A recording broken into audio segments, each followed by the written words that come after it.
Vamos lá, abra suas Bíblias em Efésios capítulo 6.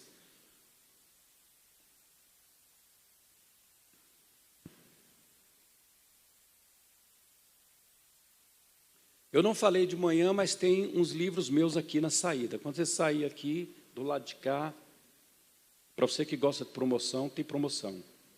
Para a mocinha, para os idosos, tem para todo mundo. Passa lá, tá? Queridos, eu quero fazer uma observação no livro de Efésios. O livro de Efésios, ele é importante, ele é muito relevante, como todo o Novo Testamento. A gente tem alguns fatores interessantes no Novo Testamento. Por exemplo, você tem o Evangelho de São Marcos, que, na verdade, é o Evangelho de São Pedro, porque toda a informação de Marcos foi tirada de Pedro. Então, você tem o Evangelho de São Marcos, que foi falado por Pedro. Você tem o Evangelho de Lucas, que não foi discípulo de Jesus. O Evangelho de Lucas, ele foi tirado do próprio apóstolo Paulo e de Pedro também, porque Lucas foi discípulo tanto de Paulo como de Pedro. Primeiro de Paulo e depois de Pedro.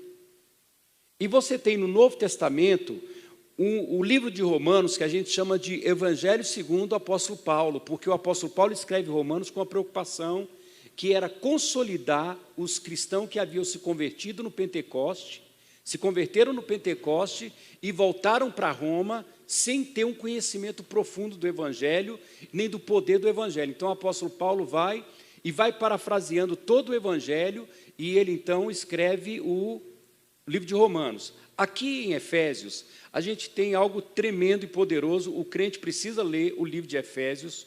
O livro de Efésios, o apóstolo Paulo vai mirar em três coisas. Essa carta de Efésios é uma das cartas das prisões. O apóstolo Paulo vai usar uma analogia de um soldado que estava da própria guarda pretoriana, a maior estirpe da guarda romana, o pretório estava com ele ali. Então ele vai vendo coisas do soldado que ele vai usando aqui no livro de Efésios. Mas a ênfase de Efésios, ela é três. Primeiro, o apóstolo Paulo fala sobre a posição de Cristo agora em Deus. Não mais aquele Cristo humano, aquele Cristo que estava cansado, que tinha fome. O apóstolo Paulo vai apresentar esse Jesus agora glorificado, sentado à direita de Deus e que tem os pés sobre a cabeça de todo principado e de toda potestade. Não há nome, não há demônio, não há nada que não esteja debaixo dos pés dele. João, quando tem uma visão de Cristo glorificado na ilha de Pátimos, ele cai. Ele tomba, porque a voz do Cristo cansado, ele ouve uma voz por detrás dele, que era como a voz de muitas águas. É um estrondo. E quando ele olha para ver quem falava, ele estava diante do Jesus que ele havia conhecido há alguns anos atrás, só que não era o mesmo. Os seus olhos eram como tochas de fogo, era totalmente diferente. E a glória de Jesus toma João a ponto dele cair e ser tomado por um sentimento de morte, tamanha a glória de Deus. A segunda ênfase do livro de Efésios, irmãos, é a posição da igreja. O que é a igreja, o corpo místico de Cristo, agora com esse Cristo glorificado. E o apóstolo Paulo vai fazer uma junção entre a igreja e o próprio Cristo, como nós estando assentados com ele. E a terceira ênfase do livro de Efésios, irmãos, é a sua posição em Cristo. Esse é a pitada de sal que falta na sua vida. É você descobrir quem é você em Cristo, e o apóstolo Paulo vai trabalhar isso na epístola aos Efésios, na carta aos Efésios. Eu quero usar um texto, e o final, a frase final desse verso 12, que estava ali na tela, que o apóstolo Paulo diz, forças contra forças espirituais do mal nas regiões celestiais. Essa nas regiões celestiais, ela é uma polêmica teológica, porque até então a gente não sabe bem o que o apóstolo Paulo queria dizer. Ele usa essa expressão nas regiões celestiais só 2 vezes em toda a sua carta, e em todo o Novo Testamento você vai ver essa expressão nas regiões celestiais só 2 vezes. Então eu quero dar uma conotação aqui diferente para essa nas regiões celestiais, como sendo algo extremamente precioso e divino. Porque a nossa luta não é contra sangue e carne, mas contra principados e potestade, contra os dominadores deste mundo tenebroso, contra as forças espirituais do mal nas regiões celestiais. Amém? Eu quero fazer 2 observações em cima desse texto aqui, para a igreja, e eu preciso que você preste muita atenção. Irmãos, eu não posso fazer com que minha palavra seja uma verdade absoluta, indiscutível, inquestionável. O que eu vou pregar aqui não se discute, bateu o martelo, se encerra aqui em perfeição e inerrância de jeito nenhum. Isso só a Bíblia. Mas eu quero fazer 2 observações desse texto, e essas 2 observações eu tenho visto durante esses 37 anos de fé, que são ferramentas e que são verdades indispensáveis para quem quer viver uma vida de vitória, para quem quer viver uma vida de bênção. Amém? Contra como lutamos e pelo que lutamos. Isso, eu preciso que você guarde isso. Primeiro, a primeira observação que eu quero fazer nessa noite para vocês. O mundo espiritual, ele antecede e ele prevalece sobre o mundo físico. O mundo espiritual, ele antecede e ele prevalece sobre o mundo físico. No Novo Testamento você vai ver que as coisas visíveis, elas vieram a existir a partir das coisas invisíveis. A Bíblia diz que nós não atentamos para aquilo que vemos, mas para as coisas que não vemos, porque essas são eternas. Entenda bem, tudo que acontece nessa esfera, na nossa esfera, nessa aqui agora, na qual nós estamos, teve sua origem, ou tem sua origem no mundo espiritual. Primeiro as coisas acontecem lá, e elas ecoam ou ressoam aqui. Isso é uma verdade que, se eu não levar ele em conta, eu vou acabar levando prejuízo, porque toda ação acontece primeiro no mundo espiritual. Se eu quero ser um gerador da ação, eu preciso aprender a me mover no mundo espiritual, porque as coisas acontecem primeiro lá e depois elas acontecem aqui. E a autoridade como igreja, daí eu fazer menção do livro de Efésios, e a autoridade da igreja para se mover no mundo espiritual. Queridos, note bem, todo momento intenso ou importante da vida do Senhor Jesus no seu ministério eram antecedidos por períodos intensos de batalha espiritual. Todo momento importante. O começo do seu ministério, ele se move no espiritual, são 40 dias de batalha espiritual, e depois que ele vence no espiritual, a Bíblia diz que ele saiu de lá operando milagres, curando e pregando as boas novas do reino. Mas primeiro ele luta lá, e depois ele vem impetrar a batalha nesse nível. Você vai ver que na escolha dos 12, ele gasta a noite toda em oração, para depois se mover nessa esfera. Ele diz: eu não faço nada sem que antes eu veja primeiro o meu Pai fazendo.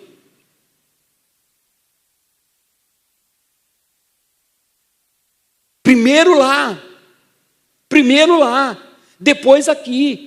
A gente não pode inverter isso, porque se a gente inverter isso, nós vamos nos mover simplesmente no império dos sentidos.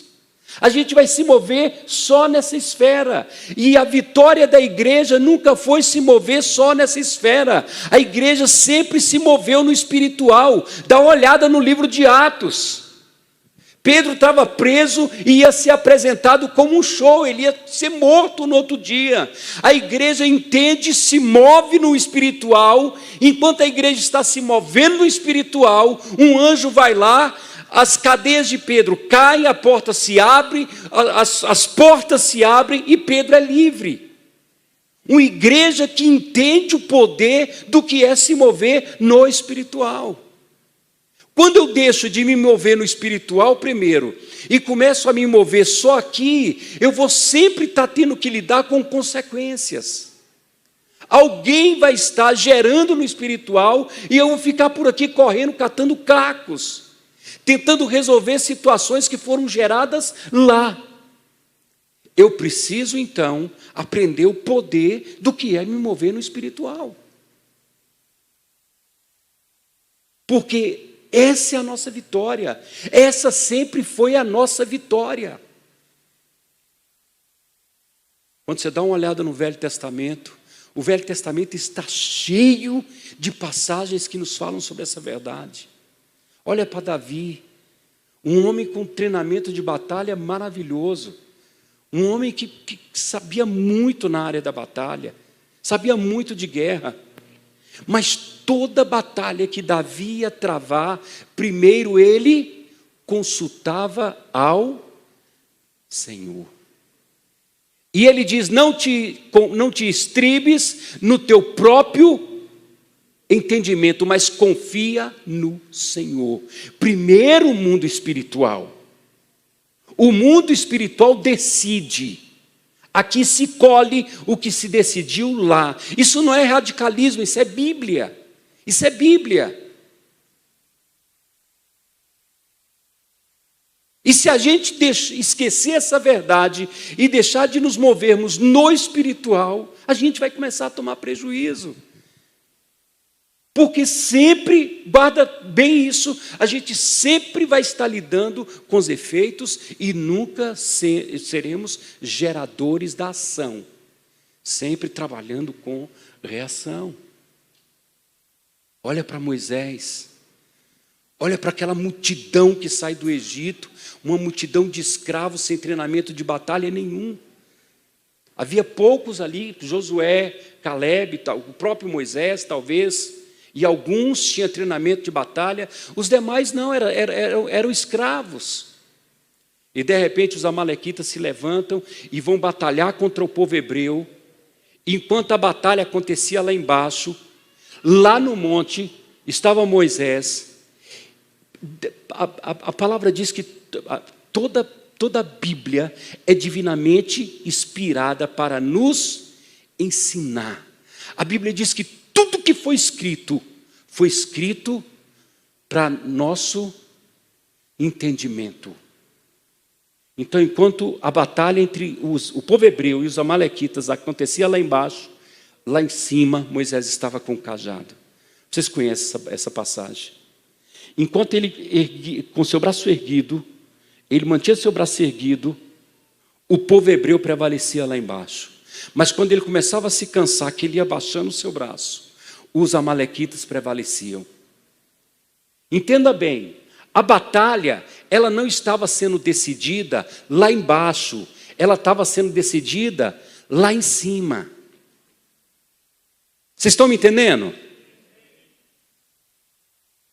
Talvez alguém pudesse dizer, mas Moisés, com a experiência de batalha que ele tem, será que ele não seria mais útil lá embaixo?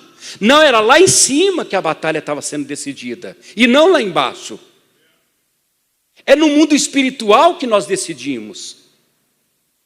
Aqui nós só colhemos os resultados daquilo que é decidido lá. E a autoridade que nós temos em Cristo para nos mover no espiritual é muito grande. Agora, é incrível quando nós entendemos que feiticeiros, macumbeiro, endemoniado, têm consciência disso e são treinados por demônios para se mover no espiritual, enquanto nós aqui, que temos autoridade para isso, perdemos noção da coisa. E quando nós perdemos noção dessa verdade, nós nos tornamos vítimas. Só vítimas. É o marido que está discutindo com a esposa e está culpando a esposa por tudo que está acontecendo dentro de casa, pela dificuldade no casamento, e a esposa que está culpando o marido, não entendendo que tem demônios que é contra a família, que é contra tudo aquilo que é projeto de Deus, e os dois ficam se desgastando, não entendendo que há algo acontecendo no mundo espiritual.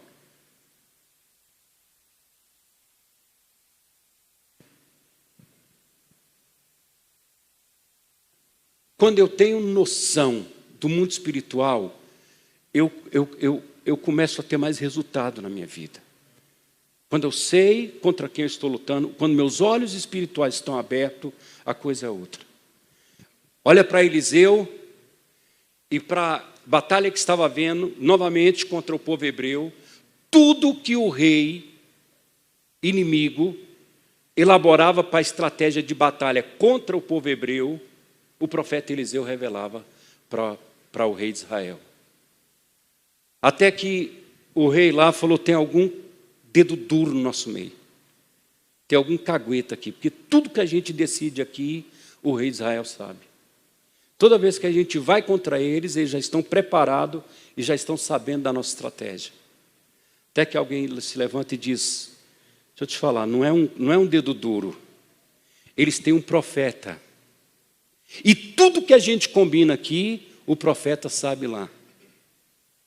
Então o rei decide exterminar o profeta Eliseu. E durante a noite, o exército inimigo cerca o povoado onde Eliseu e Geazi estavam dormindo. E quando Geazi se levanta, que ele vê o povoado cercado pelo exército inimigo, ele entra em pânico. Ele então desperta Eliseu e traz Eliseu para fora e mostra a multidão de inimigos que havia cercado o povoado. Eliseu, com a sua natureza difícil como era a de Elias, ora pelo menino para que Deus abra os olhos do menino, do aprendiz de profeta. E a Bíblia diz que os olhos do menino se abriu e ele viu o exército de Deus muito maior por detrás do exército inimigo. E isso faz com que a gente se tranquilize. Quando você entende essa verdade, isso vai fazer com que você se tranquilize. Irmãos, há alguns anos atrás eu estava ministrando em Minas Gerais, na Igreja Batista, e aconteceu algo lá interessante. Quando terminou o culto, era um culto de libertação, quando terminou o culto, veio um jovem trazendo sua avó, uma senhorinha de idade, e ele me pediu oração porque essa senhora tinha um tumor no braço, nessa região aqui, e ela ia fazer, o culto era na terça, ela ia fazer uma cirurgia na quinta-feira, para tirar o tumor. E ele pediu oração: pastor, ore para que Deus abençoe a cirurgia, para que aconteça tudo bem, tudo normal. E eu pus a mão na cabeça dessa senhora para poder orar por ela, para que Deus abençoasse a cirurgia, só isso. E quando eu pus a mão na cabeça dela, ela ficou completamente endemoniada. E aquele demônio olhou para mim e disse algo que é o que eu estou tentando explicar para vocês aqui, desde o início. Ele disse: eu é que estou colocando essa doença nela. E os médicos vão tirar daí, mas eu vou colocar em outro lugar. A nossa intelectualidade, o nosso senso de naturalidade, muitas vezes não nos permite ver o que é espiritual. Então tem muita gente, em nome da normalidade, sofrendo ataques pesados de demônios, porque lhes falta conhecimento, lhes falta noção de mundo espiritual. Então, antes de eu ir para a segunda observação, não esqueça isso. A importância do mundo espiritual. O mundo espiritual, ele antecede, ele vem antes de tudo isso aqui, e ele prevalece sobre tudo isso aqui. Então, descubra a autoridade que você tem para se mover no espiritual. Olha a autoridade que Jesus tinha para curar enfermos, a autoridade que Jesus tinha para expulsar demônios, era algo impressionante, para ressuscitar mortos, para operar milagres, e tudo que os apóstolos viram, e que podia pedir para Jesus: ensina-nos a curar cego, ensina-nos a ressuscitar mortos, ensina-nos a expulsar demônios. Não, eles entendem algo na vida de Jesus. E o pedido dos apóstolos é: ensina-nos a orar. Eles sabiam o papel e a importância que o mundo espiritual tinha na vida de Jesus. Segunda observação: pelo que você está lutando? Entenda bem, a luta não é só por você, a luta é pela sua descendência. Isso eu quero que você guarde, sim, no fundo do seu coração. O diabo não está se levantando só contra a sua vida. O diabo não quer perder a sua descendência, o seu sobrenome, ele não quer perder a sua história. Satanás, ele não está de olho só em você, ele está de olho nos seus filhos, nos filhos dos seus filhos, ele está de olho em toda a sua descendência. A briga, ela é por gerações, a batalha, ela está sendo travada por gerações. O meu simplismo não me deixa ver isso, e eu acho que o diabo está de olho só em mim, e eu não entendo que o diabo, demônios que há centenas de anos mantinham a minha ascendência sobre regência de sofrimento, de tristeza. Há muito tempo ele sempre dominou minha família, ele sempre dominou o sobrenome da minha família. Ele não quer perder isso.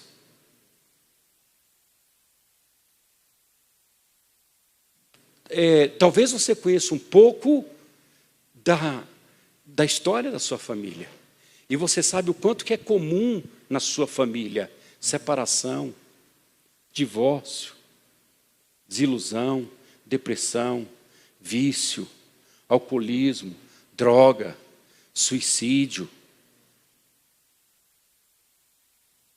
Pessoas que engravidam antes do casamento, casamentos que não duram quase nada.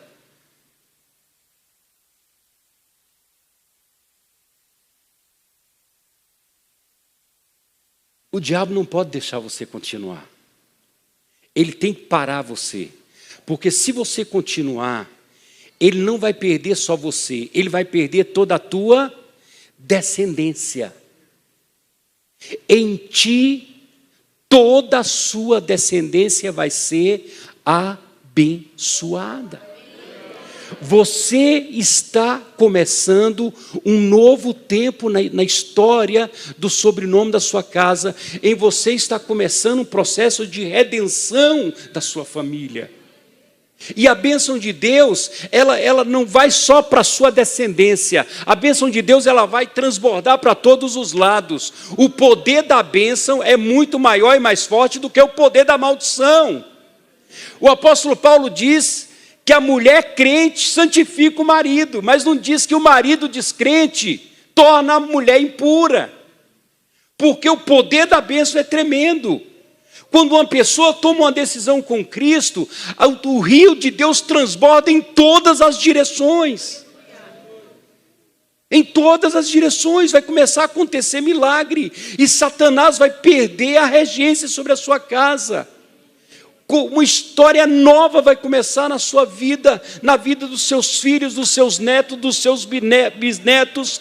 Vai acabar o histórico de depressão, de vício, de desilusão, de suicídio na sua casa, na sua vida. Começa algo novo. E o diabo não quer que isso aconteça. Então a briga é por geração. Mãe, pai, o diabo não está de olho só em você. O diabo está de olho na história que está começando em você. E ele quer isso, ele quer tomar isso. Ele não quer perder isso de jeito nenhum. Há décadas ele mantém a regência sobre a sua família. Há centenas de anos ele mantém a regência sobre a sua família. Mas Deus olhou para você e decidiu em você quebrar essa velha corrente e começar uma nova história. Talvez a única coisa que você veja, vou usar o meu exemplo com meus erros de manhã. Irmãos, divórcio na minha família era algo muito comum.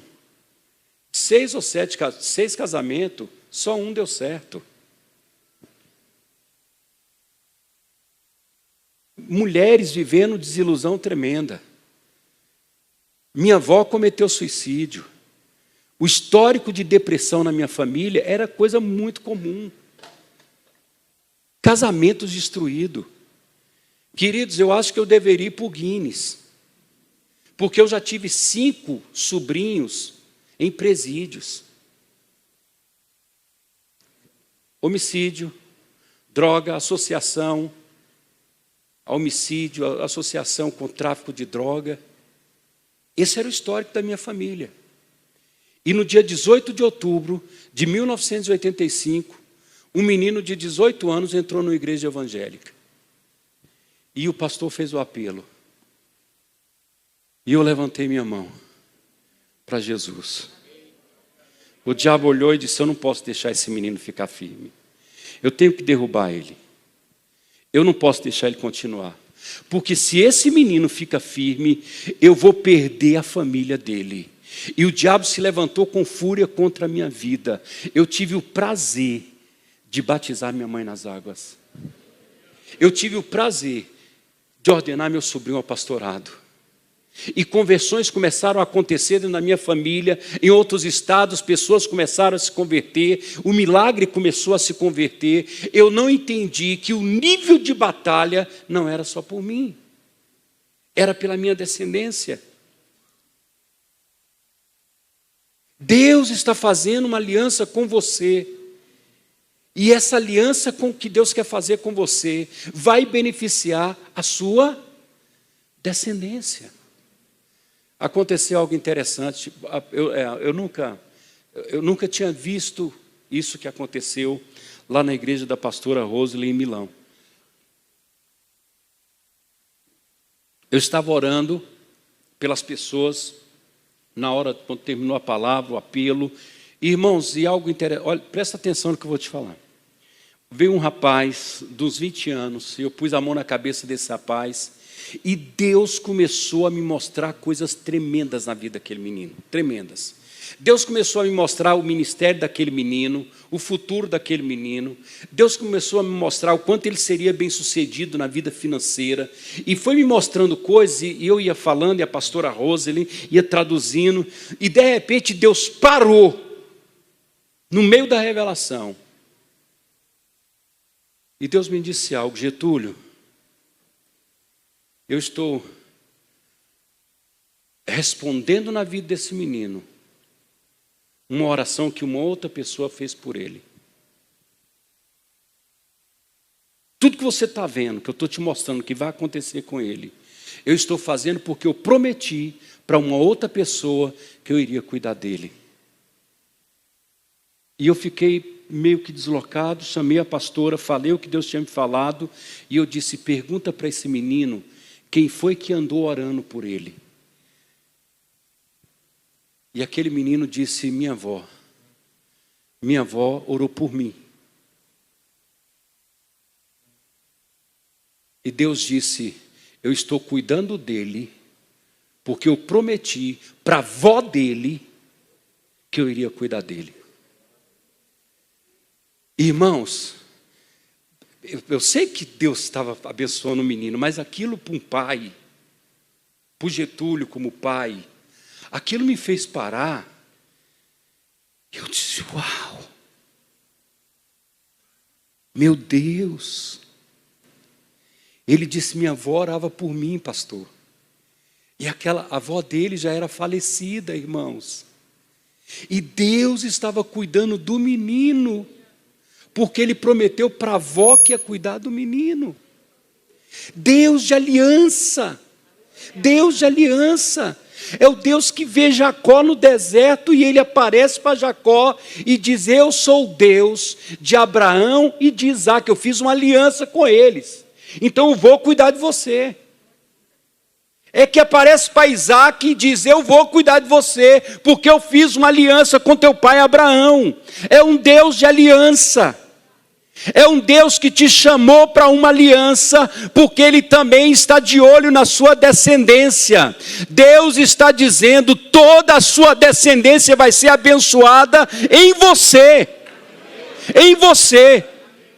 Em você eu vou abençoar a sua descendência. Eu vou cuidar dos seus filhos por você. Mesmo quando você não estiver aqui, eu ainda vou estar cuidando dos seus filhos, dos seus netos, dos seus bisnetos. Eu vou estar abençoando a sua descendência. Meu Deus, como que aquilo foi tranquilizante para mim.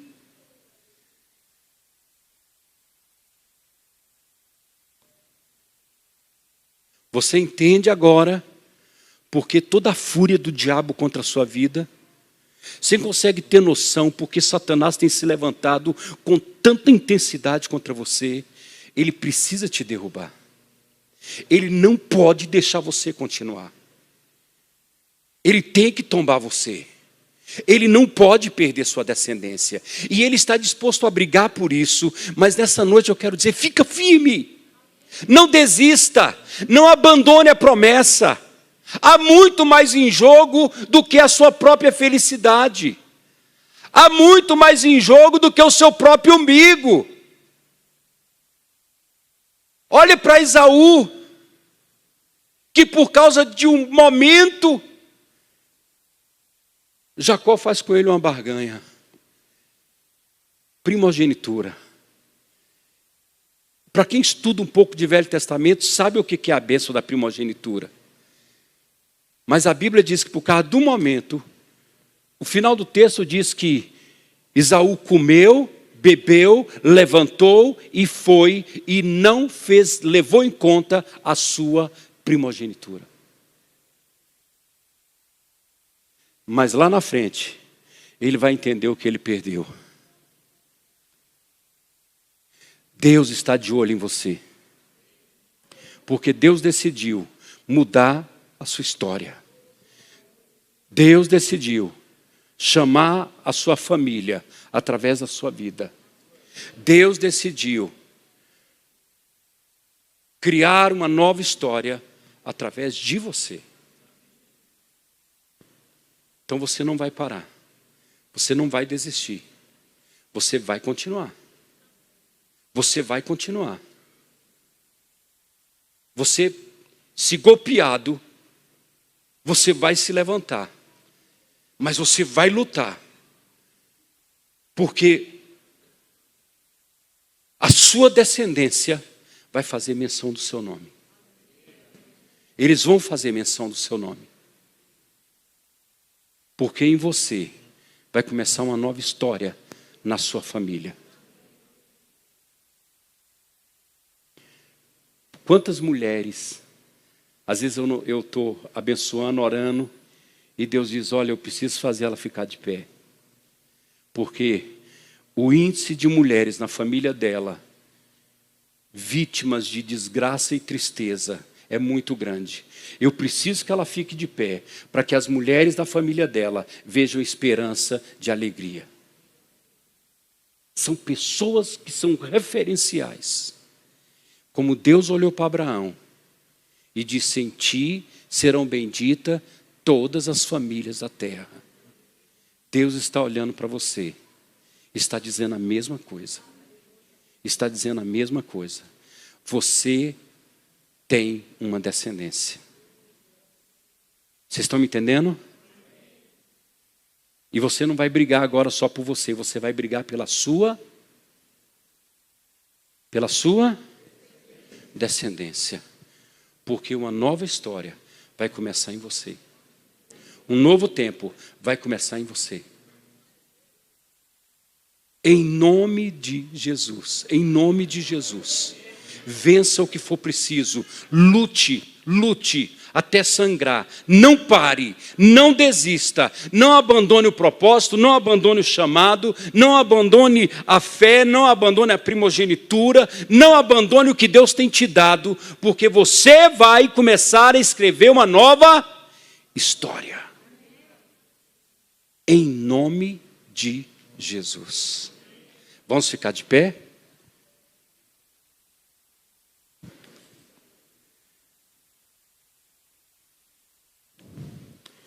Eu quero que você feche seus olhos. Fecha teus olhos.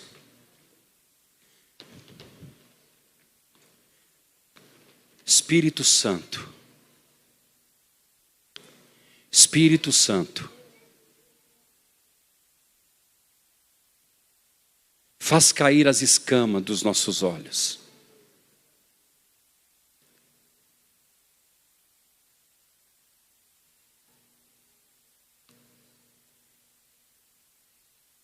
Mostra-nos realidades eternas. Arrebata-nos. Arrebata-nos. Espírito Santo de Deus. Como o diabo tem batido contra o meu irmão e contra a minha irmã.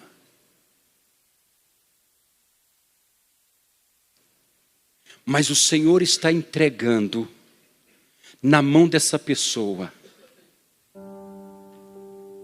um convite, uma aliança.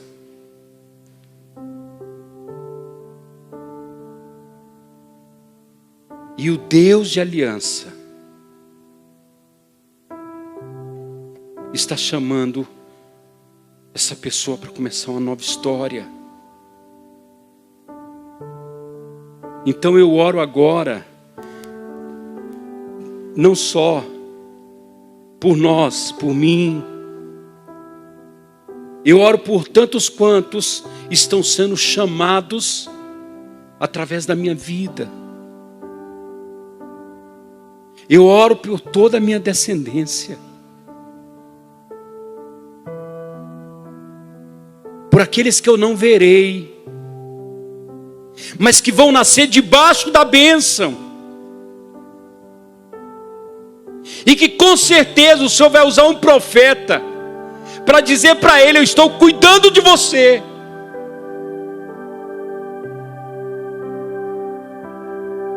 Porque eu prometi para o seu bisavô que eu ia cuidar de você.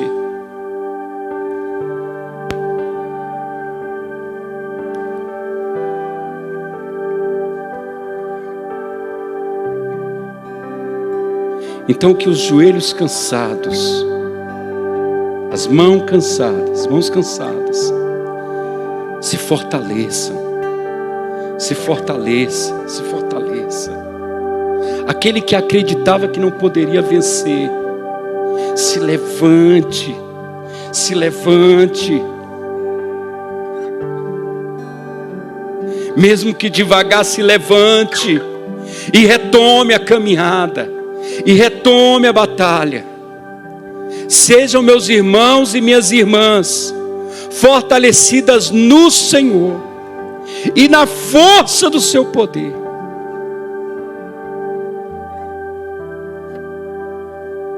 Eu quero convidar você para cantar essa canção com os olhos fechados. Eu quero que o Espírito Santo te revele e te toque com a eternidade agora. Que você sinta a eternidade aqui. E sinta que os movimentos que estão sendo feitos aqui ressoarão por toda a eternidade.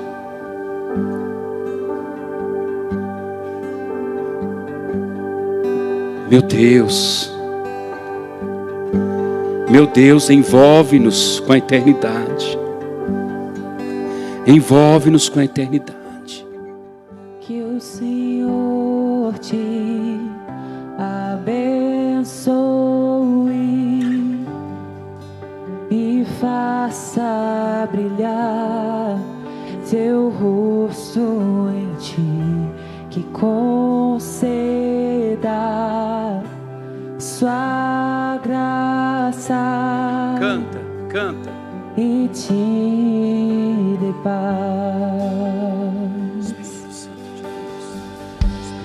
Que o Senhor te abençoe e faça brilhar seu rosto em ti, e conceda sua graça e te dê paz. Amém,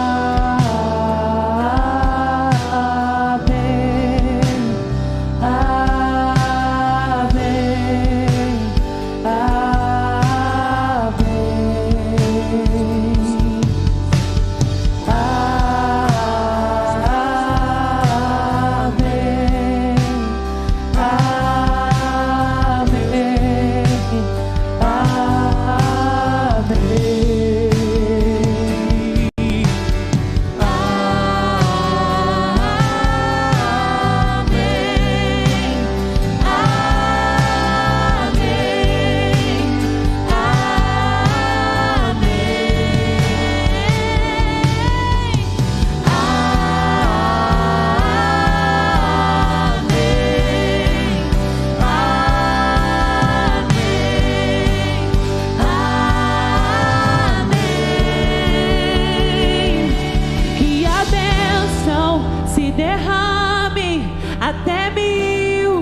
O apóstolo Paulo disse assim, que na plenitude dos tempos, Deus enviou seu Filho.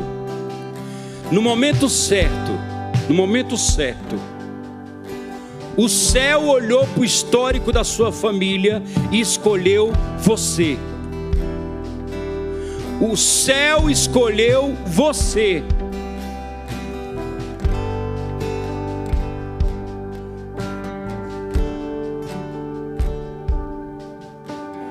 E uma velha corrente foi quebrada. Uma corrente de maldição, de choro, de tristeza, de pecado, de embriaguez, de depressão, de suicídio, de homicídio. Uma velha corrente de coisas sujas e escuras.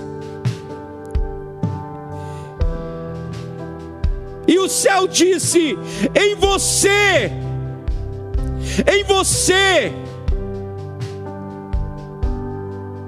vai começar uma nova história. Vai começar uma nova história.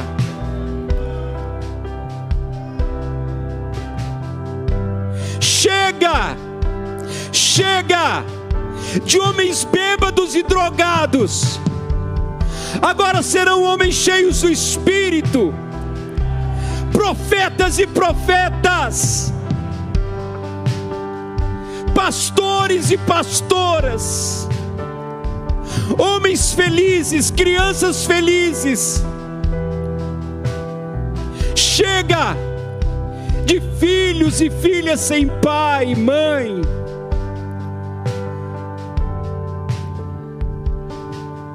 E Deus te chamou. Igreja, igreja, igreja, entenda a seriedade disso. E Deus te chamou. Irmã, tudo que você viu sua mãe passar, sua avó passar, toda aquela mediocridade, aquele choro, em você o céu disse: basta, basta.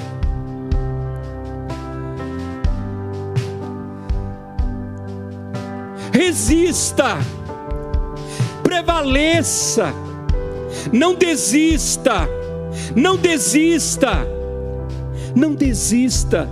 Não é só por você, não é só por você. Eu sei que talvez não esteja sendo fácil, está sendo difícil. Está sendo difícil. Para os pioneiros vai sempre ser mais difícil, porque nós vamos na frente fazendo uma picada no meio de uma floresta terrível.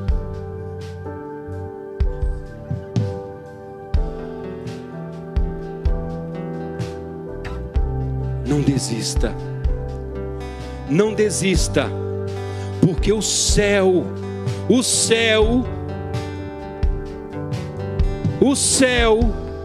está agindo em teu favor.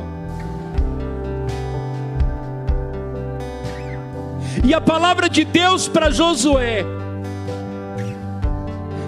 aleluia, glória a Deus, glória a Deus. Olha que lindo.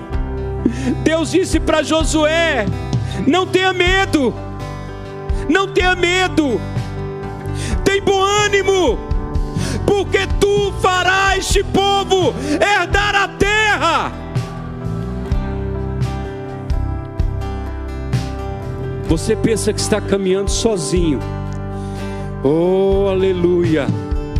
Você pensa que está caminhando sozinho, mas atrás de você vem uma multidão, multidões incontáveis que estão sendo abençoados através de você.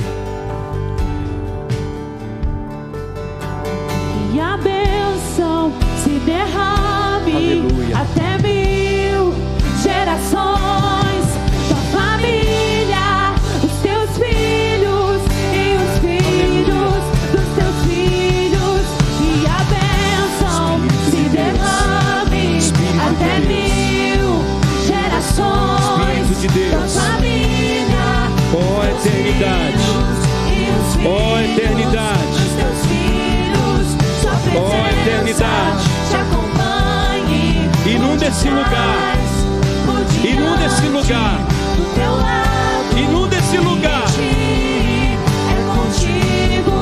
é contigo, e de dia e de noite, tua entrada e saída, em teu riso, em teu choro, é contigo, é por ti, é contigo, é por ti, é contigo, é por ti, é contigo, é por ti.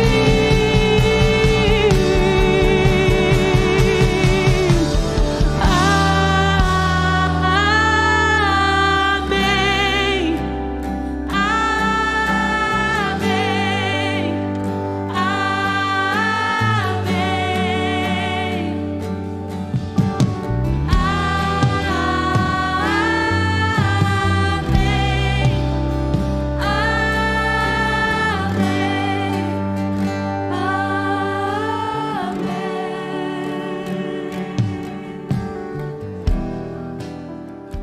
Nossos filhos não vão passar pelo que nós passamos,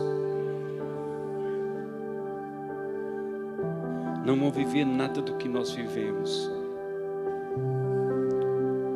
Porque Deus está fazendo uma aliança com você agora. Está dizendo: eu vou cuidar deles para você. Eu vou abençoá-los por tua causa. Agora Deus está dizendo isso. Eu vou abençoá-los por tua causa. Por sua causa, eu vou abençoá-los. Eu vou cuidar deles. Por tua causa, eu vou à frente deles e vou derrubar os inimigos deles.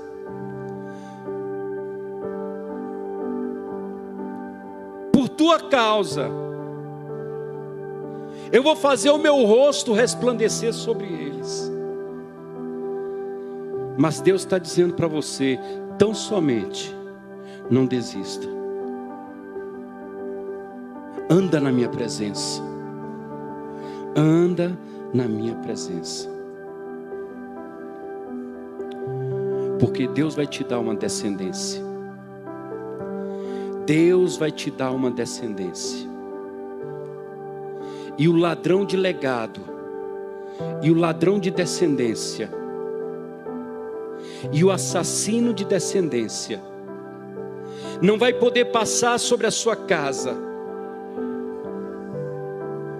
Porque ele vai ver a marca da aliança sobre a sua casa.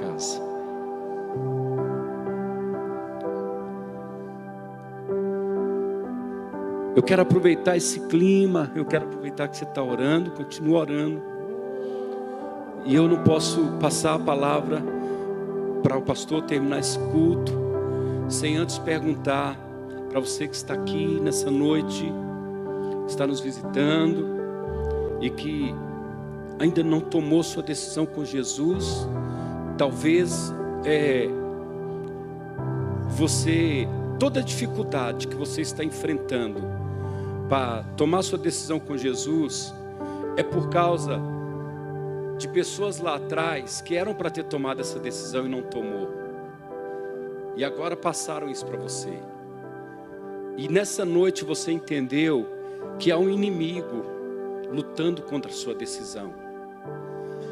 Alguém que não quer perder a sua família. Filho, filha, deixa eu te falar uma coisa.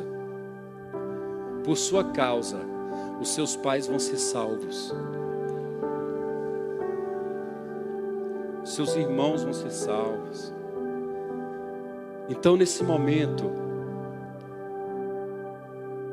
Deus quer fazer uma aliança com você. Mas essa decisão, ela é pessoal, ela é sua. Então você decide nessa noite continuar a velha história ou começar uma nova história. Então eu quero perguntar se há alguém aqui nessa noite que ainda não tomou essa decisão, essa aliança, e quer fazer essa aliança com Jesus agora. Quer entregar sua vida para Ele? Se você quiser tomar essa decisão com Jesus agora, aí onde você está, eu quero que você levante sua mão para Ele e nós vamos orar por você. Tem alguém aqui nessa noite? Eu quero que você levante sua mão bem alta e nós vamos orar por você. Quer tomar essa decisão agora? Esse é o seu momento. Tem alguém? Tem alguém? Deixa eu ver. Amém, amém, amém. Seja bem-vinda, seja bem-vinda. São pessoas que estão decidindo começar algo novo. Tem mais alguém? Amém, minha linda, seja bem-vinda. Deus te abençoe. Deixa Deus escrever uma nova história. Deixa Deus escrever uma nova história. Tem mais alguém? Tem mais alguém? Você que está aqui hoje, você começou a caminhar com Jesus e desistiu. Quando a noite se tornou escura, você desistiu. Quer voltar? Você entendeu o que você estava perdendo? Quer voltar? Você está aqui nessa noite, está desviado. Quer voltar? Quer refazer essa aliança? Seja bem-vindo em nome de Jesus. Tem mais alguém? Pode levantar sua mão, é para Ele. É para Ele. Eu quero convidar você que levantou sua mão. Vem aqui, linda, por gentileza. Vem, você que levantou a mão. Você que levantou a mão, vem aqui. Você pode vir aqui na frente. Você que não levantou a mão, quer tomar essa decisão, pode vir aqui. Enquanto essas pessoas estão caminhando aqui para frente, deixa eu fazer algo. Igreja, olha para mim. Entenda a importância disso aqui. Entenda a importância disso aqui. Então eu quero que a igreja agora faça o apelo. Eu quero que a igreja olhe para o lado, toque em alguém aí. Ninguém vai pegar corona. Vai pegar unção só de sua vida. Você vai pegar unção. Eu quero que a igreja faça o apelo. Convida essa pessoa. Olha para o lado. Olha para o lado, faça o apelo você, toca na pessoa e fala, vamos tomar uma decisão hoje, e ajuda vem com essa pessoa aqui na frente, traga essa pessoa aqui, nós vamos orar. Só que eu quero que a igreja faça o apelo.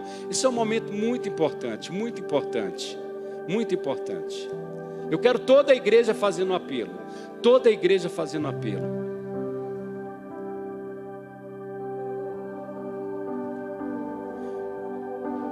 Não tenha vergonha, não tenha vergonha. Você está ganhando uma geração, não é só uma pessoa. Você está ganhando uma descendência, não é uma pessoa só. Isso. Glória a Deus. Glória a Deus. Isso. Irmão, faça o apelo. Faça o apelo. Talvez é um adolescente que está do seu lado. Você diz, ele não entende. Entende. Pode fazer o apelo.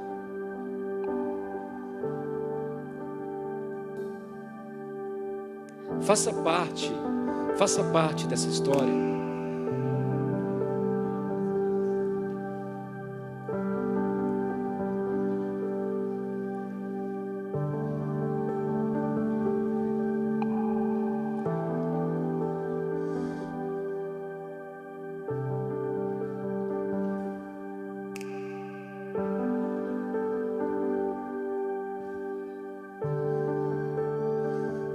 Marido, escuta sua mulher te chamando.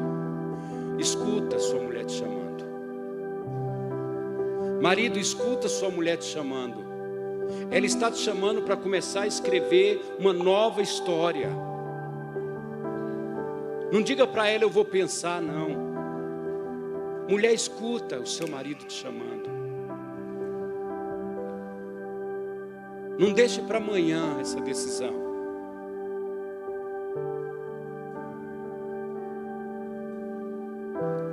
Vamos orar? Coloca a mãozinha no seu coração, você que está aqui na frente.